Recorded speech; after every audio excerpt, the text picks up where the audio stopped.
Hello, YG Gooner back again with another video. This one's coming up. Like, I'm not gonna lie, man. I'm, I was heartbroken yesterday. You get me? I was heartbroken yesterday.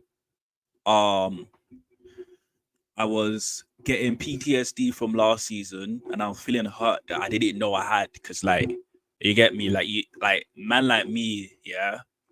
I was born in the UK to Nigerian parents. I am Nigerian. I live in Canada, and I'm just used to compartmentalizing hurt.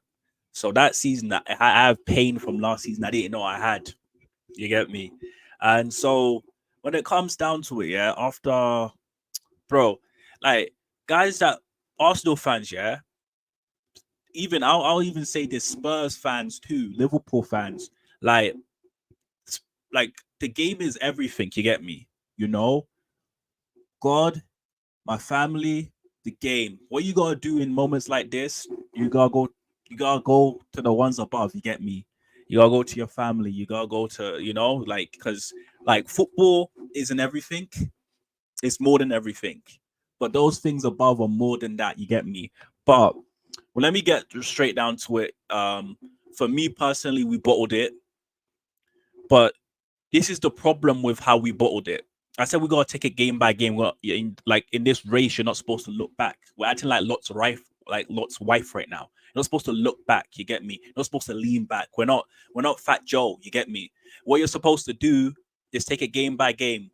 You already know you play last. You feel me? You already know you play last. So regardless of what happens at the Liverpool game, it don't matter. I don't know. These guys looked at what happened at the Liverpool game and then was like, "Oh no, we got to make sure. We got to make sure that we finish this right now." And like it got to their heads. I have no idea, but I'm for me, this is what I get from the game. It was a game of two halves. The first half we created well, but everything was gitty. Everything in terms of the final third or the final cross was like nerve wracking. The only person that didn't feel those nerves was our Viking, Martin Odegaard. I don't know if I've said it here where I'm like, oh yeah, like Odegaard is not the type of, is not a vocal leader. He he's not like a captain like Declan Rice. But I've after the after Dubai, like I kind of changed my perspective. Martin Odegaard is Arsenal captain. He's Arsenal captain material. And yesterday he showed he's a captain. He's the only person that unfortunately he can't hold his head up high. But he's the only person that can say I did it for the cannon. I did it for the patch. And Saka, he had a couple of good crosses that come in, but like the one that I would highlight is the one that was supposed to go to Havertz, and it's just too much pace, too much height. Like you've beat your man. Like just get the cross right. That's the composure that we don't have in the final third. That's the mentality that we don't have. You get me? Havertz, multiple one-on-ones. I believe three. And like this is the thing. If you're not faster, beat your man. Like beat your man. You get me? Or take the shot first time. Like it's just one of those things where it's like I don't know. Like for me, I looked at the lineup. I didn't like the lineup, but I trusted Arteta. And I'm not gonna blame the lineup on him because when you're playing for the badge, when you're in that starting lineup, when we're in the position we're in, there's a reason why we're in the position we're in. There's a reason why the players are there. There's a reason. All these things add up together. And what's happened is the starting lineup, I believe, in my personal opinion, in terms of the game, like I don't agree with the start lineup, but in terms of the opportunities that we had, Trossard missed opportunities, Saka missed opportunities, Havertz missed opportunities. Don't let me go. Jesus missed opportunities. You get me? That first half, it may not have been perfect. There may have been holes. There may have been deficiencies, but Arteta got it right. Second half, he didn't though. He didn't get it right second half, and this is where I'm gonna crash it down on. Like, I'm not crash it down. I'm not gonna dish you. You get me? But match going fans, you guys pay for a ticket, right? You go there using your hard-earned money to go there, and this is where I'm gonna talk about the UFC event. Justin Gaethje has fans in that stadium, in that venue. when he went to go fight Max Holloway. He lost the first round. He lost the second round. He lost the third round. He lost the fourth round. He got into the fifth round. Tell me why those fans never stopped cheering. Tell me why those fans in that atmosphere never stopped. Okay, yeah, he's giving them a performance throughout that whole night, but Arsenal's giving you guys something to fight for up until this point. And those players were down and out. You could see it from the start of the first half. They were down and out. Tell me why the stadium is empty. What are you doing that you've bought a ticket to support? Like, their job is to play and to win for us. You've bought a ticket, and now you've bought that ticket, you have a responsibility. You get me? I've never been to the ground. I'm not criticizing you, but I'm just asking, why is it that when you've bought the ticket for the responsibility to cheer these guys on, why has this place become a library or museum? Why is it that like they're panning to the stadium and I don't see no fans there? And that contributes because we're going from having a home advantage, right, to having our 12th man giving them stick, to them Villa being on neutral ground, to them Villa having their fans louder than our fans, which makes it home for them.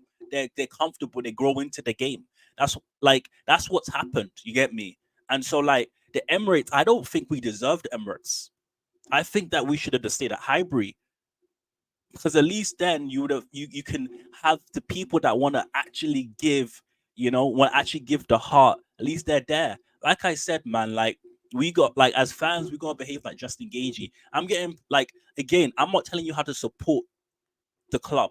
You support the club how you want it. But from my point of view, what I'm saying is that like after that, after the game, after the players played garbage, criticize them. Criticize Zinchenko, criticize Declan Rice, criticize Saka, criticize Gabriel, criticize Saliba, criticize the lot of them, criticize Raya, right?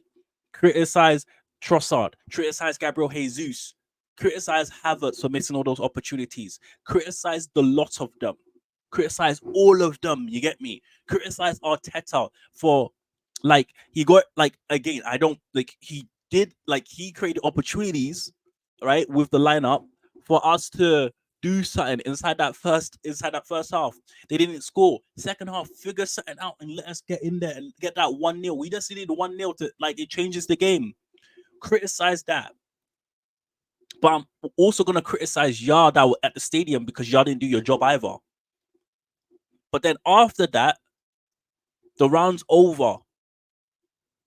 Round's over. Today's a new day. Wednesday we play Bayern. You pick them up. Pick Arteta up. Pick up the squad. Pick them all up again. Tell them that we believe in you. Tell them that you got us to this point. Now it's your job to continue this season. Because this is me personally. Play every game, win every game from now. The same way we were doing it before. Forget about that. Be a goldfish. Because that's when the mentality comes. If these guys don't go out like Gaethje, if these guys don't go out swinging like Gaethje, that is when, at the end of the season, I'm going to be asking for the manager's head. You get me?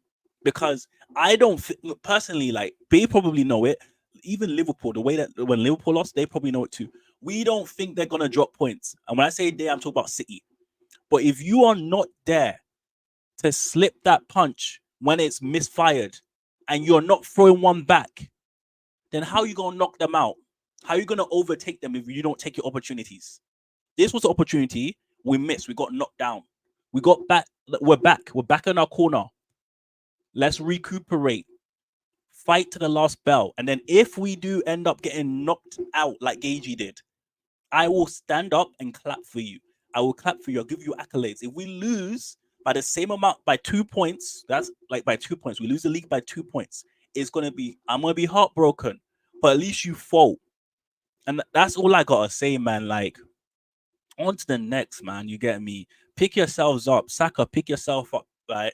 Like you gotta finish this season. Odegaard, keep doing what you're doing. Declan Rice, you've played a solid 7.5 every single game. You've put in one stinky performance. Pick yourself up. Gabriel, get it out of your head. Let's go. We got Bayern. We got Wolves. We got Tottenham Hotspur. We got Chelsea. We got Man United. We got these man. Let's go. You get me? Much love, bro. You get me? And like, The only thing I gotta say is Arteta. Like, I'm not saying I want your job. I'm not saying that. But at the end of the day, you got us to where we are right now. Now it's your job to pick these man up. It's our job as fans to pick these man up, and let's try and get to the end of the season fighting. You get me? Gooner, very very hard, but like I put my heart on that video, but it is what it is. Like and subscribe. If you don't agree with what I said, then like write in the comments, tell me what you feel. And also one thing to end off the video, I did not say this. There's two things. Congratulations to Aston Villa. They played a beautiful game. And also congratulations Granit Xhaka, congratulations Jabi Alonso. um yeah, they had the heart of Max Holloway. You get me? They had the heart, you know. But YG Guna,